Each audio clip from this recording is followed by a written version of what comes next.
Hey guys, recording on a DSLR, so sorry about the focus if it's going to be out, but go ahead.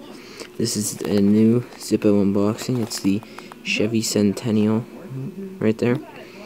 Okay, there's the number.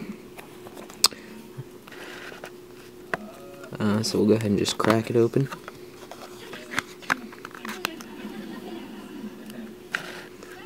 Okay, as you can see,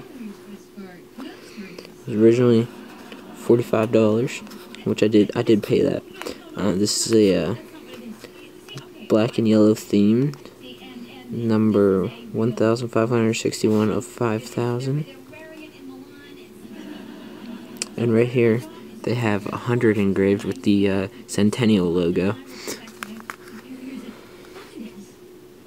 Numbered limited edition, and it says 100 years.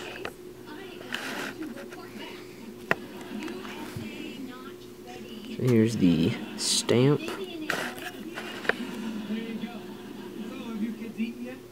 H of 2011, which is August, I believe, of last year. So it's pretty good. In the back, there's the sticker, fingerprints. Okay, and it's just a high polish chrome with the front. So that's the new one. Thanks for watching. Stay tuned for more. I'll have more coming up here pretty soon. So yeah, thanks.